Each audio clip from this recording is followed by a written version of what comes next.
ममता बनर्जी की पूरी पार्टी को तोड़ दिया और उनके विधायकों को दौड़ा दौड़ा जा रहा है कि सब याद रखा जाएगा, सब याद रखा जाएगा, सब कुछ याद रखा जाएगा। तुम रात लिखोगे, हम चांद लिखेंगे। तुम FIR लिखोगे, हमें तैयार लिखेंगे। तुम हमें जेल में डालोगे, हम दीवार फांद लिखेंगे। और तुम हमें करोगे, हम बनकर भूत लिखेंगे। तुम्हारे के सारे सबूत लिखेंगे। तुम अदालतों में बैठकर चुटकुले लिखो, हम सड़कों दीवारों पे इंसाफ लिखेंगे। अंधे भी पढ़ ले इतना साफ लिखेंगे, बहरे भी सुन ले इतनी जोर से बोलेंगे। तुम काला कमल लिखोगे, हम लाल गुलाब लिखेंगे। और तुम जमीन पर जुल्म लिख दो, आसमान पर इनकलाब लिखा जाएगा। सब याद रखा जाएगा, सब याद रखा जाएगा। इस देश में 65% युवा है, 65% युवा है। वो कहते हैं कि जिस ओर जवानी चलती है उस ओर जमाना चलता है, तलवारों के साए पर इतिहास हमारा बनता है। ये जो तानाशाही कर रहे हैं, अब वो दिन दूर नहीं है कि जनता इनको खदेड़ने का काम करेगी। यहाँ पे प्रोटेस्ट में आकर लोगों को और जो वीडियो बना के रात दिन हिंदू मुसलमान की नफरत फैलाते हैं, वो कौन नेता है? जो भी आम आदमी के चड्डा है, क्या चड्डी है, जो भी है। तो राघव चड्डा, तुम तो बहुत बड़ी बड़ी बातें करते थे। देश के तमाम सेकुलर लोगों का और भारतीय जनता पार्टी की विचारधारा के जो खिलाफ लोग हैं, उनका वोट लेकर राज्यसभा में गए और आज आपने उन नफरती गैंग को गले लगाने का काम किया। ये देश की जनता इनको माफ नहीं करेगी। सरकार को चाहिए तो हम हंसते हंसते अपनी कुर्बानी दे देंगे, लेकिन इस जालिम और तानाशाही सरकार को, जो बैरी और गूंगी सरकार है, इसको जगाने के लिए आवाज में दम होना चाहिए, क्रांति होना चाहिए। हम इन लोगों से डरने वाले नहीं है, इस्तीफा लेकर जाएंगे। और ये देश की अब जनता को ललकारने का काम भारतीय जनता पार्टी ने, धर्मेंद्र प्रधान ने और नरेंद्र मोदी जी ने कर दिया। देख रहे हैं आज धरना प्रदर्शन का 11वां दिन है, भूख हड़ताल भी जारी है। 20 से ज्यादा युवा छात्र भूख हड़ताल पर बैठ गए हैं। अब तीर नहीं तोड़े जाएंगे, अरमान न मोड़े जाएंगे।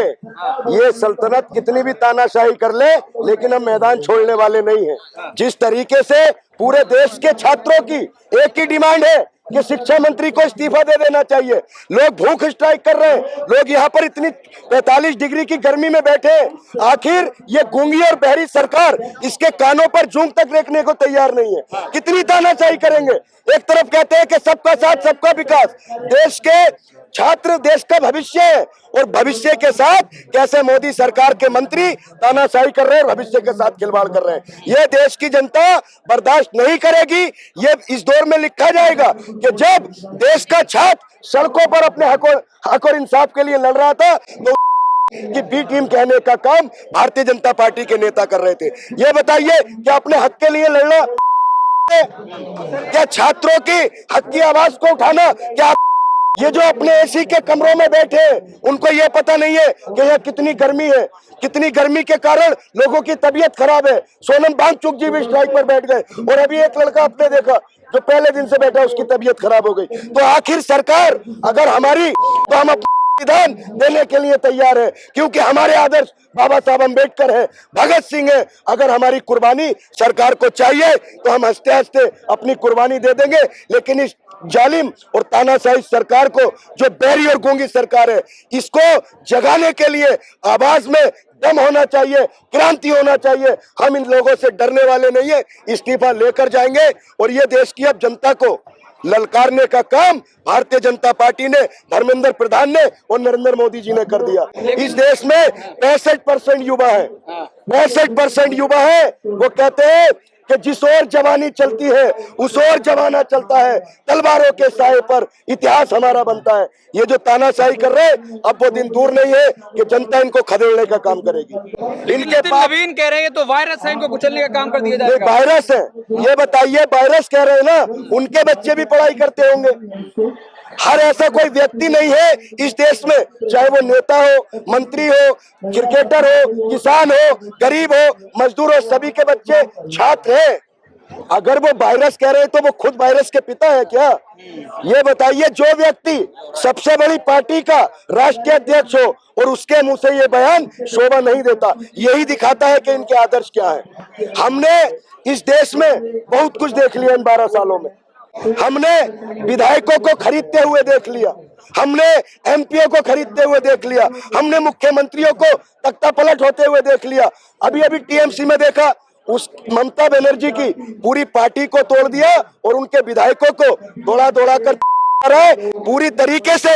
आज कहा जाता है लोकतांत्रिक देश है ये भारत, ये क्या है भारत के संविधान की उद्देश्य का, इसका क्या अर्थ है? लेकिन आज भारत के संविधान को खत्म करने का काम भारतीय जनता पार्टी के नेता कर रहे हैं। यह प्रोटेस्टर जो कर रहे हैं तमाम तरीके की टिप्पणियां कर रहे हैं, तो मैं एक बात आपके चैनल के माध्यम से कहूंगा कि सब याद रखा जाएगा, सब याद रखा जाएगा, सब कुछ याद रखा जाएगा। तुम रात लिखोगे हम चांद लिखेंगे, तुम FIR लिखोगे हमें तैयार लिखेंगे, तुम हमें जेल में डालोगे हम दीवार फांद लिखेंगे, और तुम हमें करोगे हम बनकर भूत लिखेंगे, तुम्हारे के सारे सबूत लिखेंगे। तुम अदालतों में बैठकर चुटकुले लिखो, हम सड़कों दीवारों पर इंसाफ लिखेंगे। अंधे भी पढ़ ले इतना साफ लिखेंगे, बहरे भी सुन ले इतनी जोर से बोलेंगे। तुम काला कमल लिखोगे हम लाल गुलाब लिखेंगे, और तुम जमीन पर जुल्म लिख दो आसमान पर इनकलाब लिखा जाएगा। सब याद रखा जाएगा, सब याद रखा जाएगा।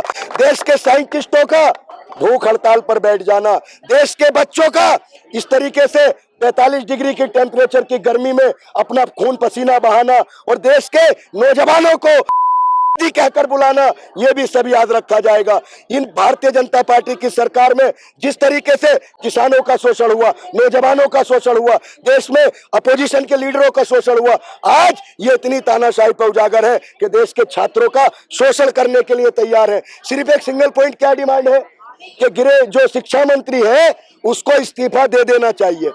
एक तरफ मोदी जी कहते हैं कि पूरा देश मेरा परिवार है। यह सवाल किसी पार्टी का या किसी व्यक्ति का नहीं है, यह सवाल जो बच्चों का भविष्य अंधकार में डालने का काम इन लीक मंत्रियों ने किया है। सवाल सिर्फ यही है कि धर्मेंद्र प्रधान को इस्तीफा देना चाहिए। भाई नैतिकता के आधार पर इस्तीफा होना चाहिए, लेकिन भारतीय जनता पार्टी इस्तीफा नहीं होता। कोई रेल हादसा हो जाए तो इस्तीफा नहीं होगा, कोई देश में कुछ भी हो जाए गृह मंत्री का इस्तीफा नहीं होगा। तो इस तरीके से भारतीय जनता पार्टी अपनी नाकामी को छुपाने का काम कर रही है, और देश के अंदर हिंदू मुसलमान की राजनीति कराने का काम भारतीय जनता पार्टी कर रही है। लेकिन नितिन नवीन ये कह रहे हैं कि हमारे कार्यकर्ता, भाजपा के जो कार्यकर्ता हैं वो इलाज करना जानते हैं। झूठ बोलते हैं, एक नंबर पे झूठ बोलते हैं। रुकिए, इलाज करना जानते हैं ना। जो यहाँ पे प्रोटेस्ट में आकर लोगों को और जो वीडियो बना के रात दिन हिंदू मुसलमान की नफरत फैलाते हैं, वो कौन नेता है? जो भी आम आदमी के चड्डा है क्या चड्डी है जो भी है, वो आज पंजाब इलेक्शन की तैयारी शुरू कर रहे हैं। और जो नितिन नवीन जी के नफरती कार्यकर्ता जो उस प्रेस कॉन्फ्रेंस में बैठे हैं, तो राघव चड्डा तुम तो बहुत बड़ी बड़ी बातें करते थे, देश के तमाम सेकुलर लोगों का और भारतीय जनता पार्टी की विचारधारा के जो खिलाफ लोग हैं उनका वोट लेकर राज्यसभा में गए, और आज आपने उन नफरती गैंग को गले लगाने का काम किया। ये देश की जनता इनको माफ नहीं करेगी। ये बताइए किस तरीके से यहाँ पर उनके गुंडे आकर लोगों को, अरे सवाल यह है कि अभिजीत दिपके का नहीं है, सवाल सोनम वांगचुक जी का नहीं है, सवाल उन हजारों लोगों का है जो ये इतनी तपती हुई दोपहरी में अपना खून और पसीना बहा रहे हैं। अरे सर ये पसीना दिखाइए, ये देश के किसान के बेटे का पसीना है, ये किसी राजनेता के औलाद का नहीं है जो विदेशों में पढ़ रहे हैं, जो एसीओ के कमरों में रह रहे हैं, एसीओ की गाड़ी में चल रहे हैं। अरे अगर ये नहीं सुनेंगे तो हम प्रधानमंत्री आवास भी कूच करेंगे और शिक्षा मंत्री का आवास भी घेरने का काम करेंगे। कितने मुकदमे लगाएंगे?